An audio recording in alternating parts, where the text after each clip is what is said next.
ہمارے نجات دہندہ خداوند یسوع مسیح میں آپ سب کی سلامتی ہو۔ آج خدا کے پاک کلام میں سے جو حصہ آپ کے سامنے تلاوت کیا گیا وہ دوسرا سلاطین اس کے 6ویں باب کی پہلی 7 آیات پر مبنی ہے۔ ان آیات میں بڑا سادہ اور مختصر معجزہ قلم بند کیا گیا ہے۔ جب ہم معجزات کی بات کرتے ہیں تو ہمارے ذہن میں عام طور پر خدا کے کلام میں درج خدا کے بڑے معجزات آتے ہیں کہ خدا نے بحر کلزم کو 2 حصوں میں تقسیم کر دیا، یرو کی دیوار کو گرا دیا اور لازر کو زندہ کر دیا وغیرہ۔ لیکن یہ واقعہ نہایت سادہ اور مختصر معجزے کو بیان کرتا ہے۔ نہ تو موجزانہ طور پر کسی قوم کو شکست ہوئی، نہ کوئی مردوں میں سے زندہ ہوا، اور نہ ہی کسی بڑی بیماری میں سے شفا ملی، تو بھی اسے خدا کے کلام میں قلم بند کیا گیا ہے، کیونکہ خدا کے کلام میں بیان کردہ ہر ایک واقعہ چاہے وہ مختصر اور سادہ ہی کیوں نہ ہو، ایمانداروں کے لیے گہرا پیغام رکھتا ہے، ان کی ہدایت اور رہنمائی کے لیے۔ اور آج ہم اس مختصر معجزے پر جب خدا کے کلام کے مطابق غور کریں گے تو ہم اس پیغام کو اپنے لیے حاصل کریں گے جو اس واقعے میں خدا نے میرے اور آپ کے لیے رکھا ہے۔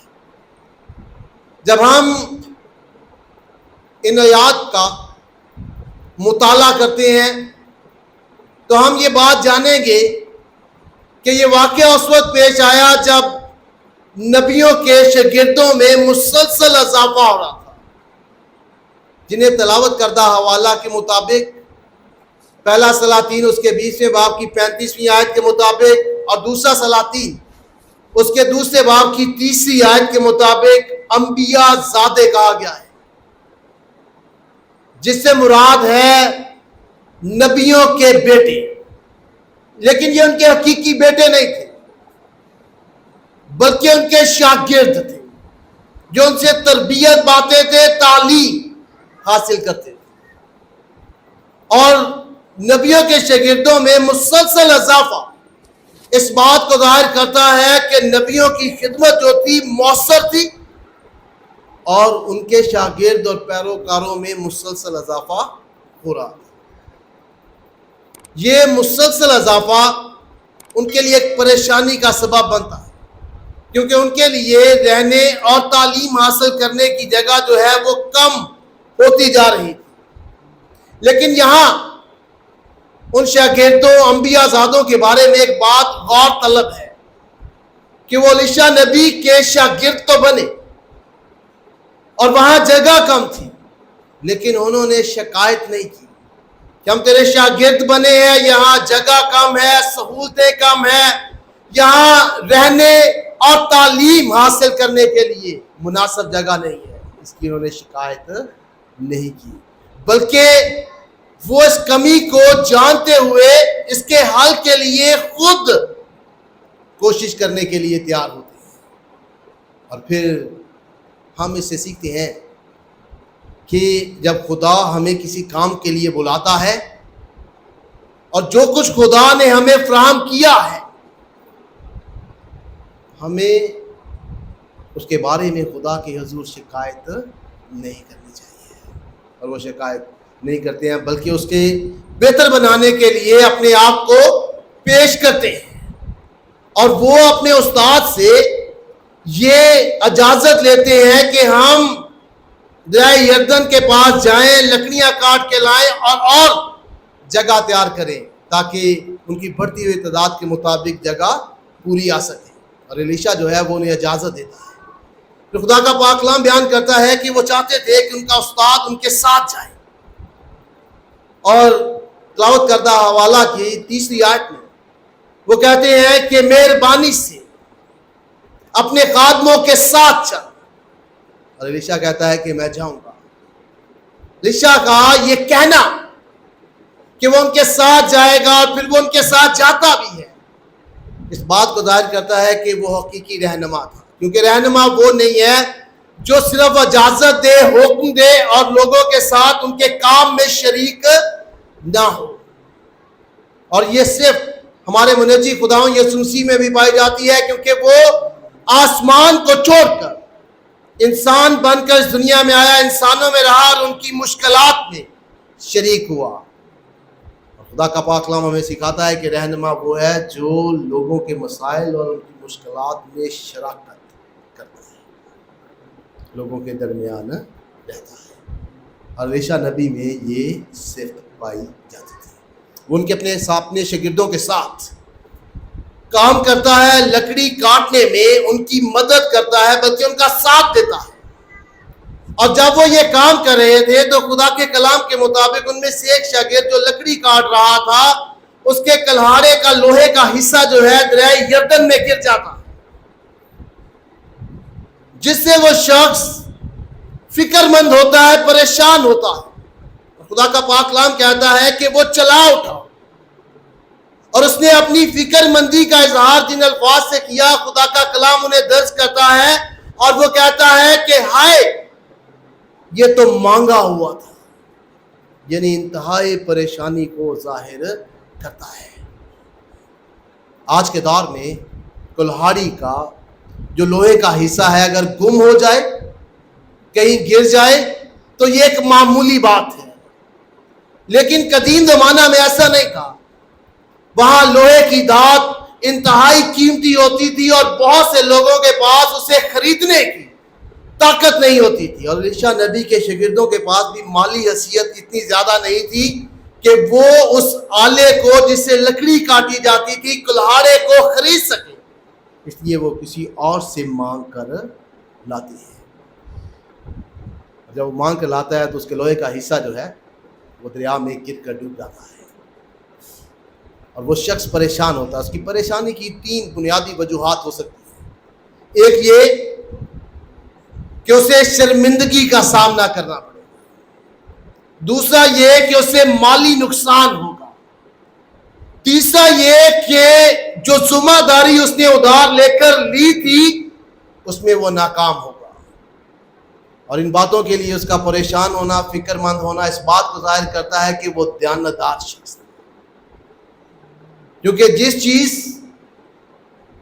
کو اس نے ادھار لے کر اس کا مختار بنا تھا، اس کے لیے وہ پریشان اور فکر مند تھا. اور خدا کے پاک کلام میں جنہیں کوئی مختار بنایا جاتا ہے کسی چیز کا، ان کا دیانتدار ہونا بہت ضروری ہے. پہلا کرنتھیوں کا خط اس کے 4 باب کی 2 آیت میں لکھا ہے، یہاں مختار میں یہ دیکھا جاتا ہے کہ وہ دیانتدار نکلے. اور جو دیانتدار ہوتا ہے، جو کچھ خدا نے اسے دیا ہے اس میں وہ خدا کے حضور پسندیدہ ہوتا ہے. اور ہمارے لیے یہ سیکھنے کی بات ہے کہ خدا نے جو کام، جو اختیار، جو خدمت ہمیں سونپی ہے، ہم اس میں دیانتدار ہوں. اور جب دیانتدار ہوں گے تو اس کام کے لیے، اس خدمت کے لیے ہم فکر مند ہوں گے. اور جب ہم دیانتدار ہوں گے تو پھر خدا کے پسندیدہ ہوں گے. اور یہ شخص جو ہے وہ چھوٹے سے کام میں بھی دیانتدار. الیشا نبی جو اس کی اس فکر مندی پر رد عمل دیتا ہے وہ بہت غور طلب ہے. وہ اسے یہ نہیں کہتا کہ خیر ہے، یہ لوہے کی دھات تھی، ڈوب گئی ہے، خیر ہے، کوئی بات نہیں. نہ وہ زمانے کے مطابق اسے یہ کہتا ہے کہ تم نے قیمتی دھات جو ہے اسے گما دیا ہے، گرا دیا ہے، نقصان کر دیا ہے. وہ اس طرح سے سخت لہجے سے بھی اس سے بات نہیں کرتا ہے، بلکہ وہ فکر مندی کو سمجھتے ہوئے اس کی مدد کے لیے اپنے آپ کو پیش کرتا ہے. اور اس سے پوچھتا ہے کہ کہاں گری ہے. جب وہ نشاندہی کرتا ہے تو خدا کا کلام کہتا ہے کہ وہ لکڑی کا ٹکڑا لیتا ہے، اس جگہ پر پانی میں ڈالتا ہے اور وہ جو لوہے کا حصہ تھا کلہاڑے کا وہ اوپر پانی پر تیرنے لگتا ہے.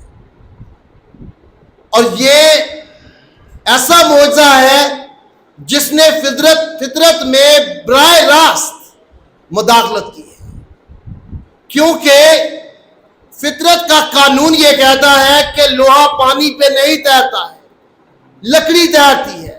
اور اس زمانہ میں کلہاڑا جو لوہے کا بنایا جاتا تھا، اس کا لوہے کا حصہ، وہ تاریخ دان کہتے ہیں 2 سے 4 کلو کا ہوتا تھا، جو کبھی بھی پانی پہ تیرتا نہیں ہے، ڈوب جاتا ہے۔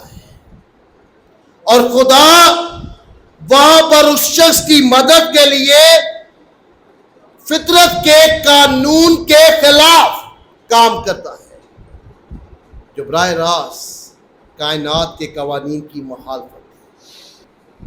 اور خدا ایسا اس لیے کرتا ہے کہ وہ فطرت کے قوانین کے تابع نہیں ہے۔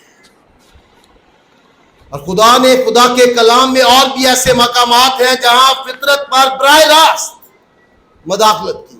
اس نے سورج کی گردش کو روک دیا، اس نے پانی کو مے میں تبدیل کر دیا، اس نے مردوں کو زندہ کیا، جو فطری طور پر کائنات کے اصولوں کے مطابق ممکن نہیں ہے۔ اور جب خداوند اپنے لوگوں کے لیے ایسا کرتا ہے تو وہ اس بات کو ظاہر کرتا ہے کہ جو فطرت کے قوانین ہیں وہ خدا پر لاگو نہیں ہوتے ہیں، وہ ان کا محتاج نہیں ہے۔ یہ موضوع ہمیں یہ سکھاتا ہے کہ خدا اپنے لوگوں سے محبت رکھتا ہے، اور محبت ہر پہلو کے لیے رکھتا ہے۔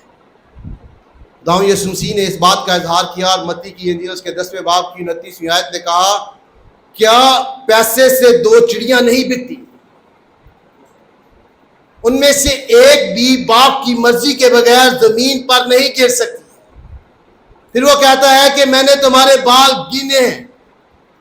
خدا جو چڑیوں کی فکر کرتا ہے، جو ہمارے بالوں کو گنتا ہے، وہ ہماری پریشانیوں کو بھی جانتا ہے، وہ ہماری زندگی کے ان پہلوؤں کو بھی جانتا ہے جنہیں ہم دوسروں سے چھپا کے رکھتے ہیں، وہ ہماری ان پریشانیوں کو بھی جانتا ہے جو ہم دوسروں کو بتاتے نہیں ہے، کیونکہ خدا کو ہماری فکر ہے اور وہ ہماری قدر کرتا ہے۔ خداوند یسوع مسیح نے اس کا اظہار کیا، اور متی کی انجیل اس کے 10ویں باب کی 31ویں آیت میں کہا کہ تمہاری قدر بہت سی چڑیوں سے زیادہ ہے۔ جب خدا ہماری فکر کرتا ہے، وہ ہماری زندگی کے ہر ایک پہلو پر نظر رکھتا ہے اور اس کی ضرورت کو پورا کرنے کا اختیار رکھتا ہے۔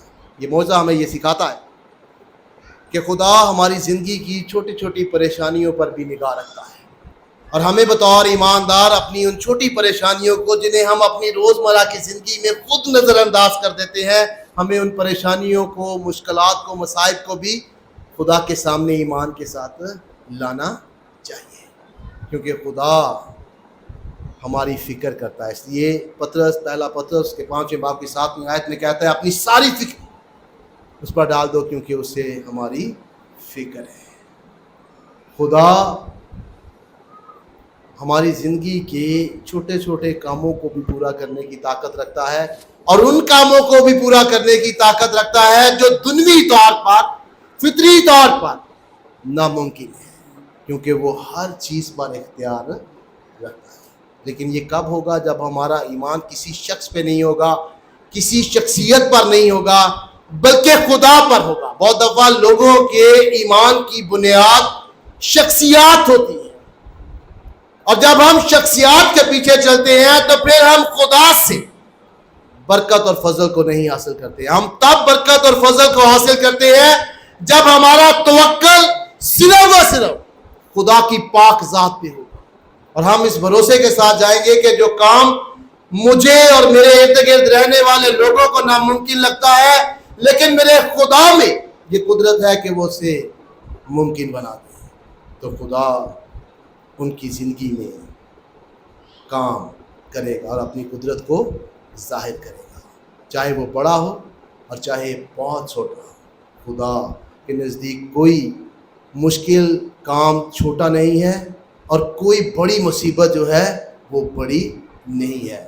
جو لوہے کو پانی پہ ترا سکتا ہے، وہ ہماری مشکلات کو بھی حل کر سکتا ہے۔ تو خداوند مجھے اور آپ کو خداوند کی بارگاہ میں ایمان کے ساتھ آنے کی توفیق دے، اور اس پاک کلام کے وسیلہ سے بڑی برکت دے۔ شکریہ۔ Thanks for watching. To watch more, subscribe, like, and comment. Don't forget to Guardians of Faith PCP Gacker. Follow now.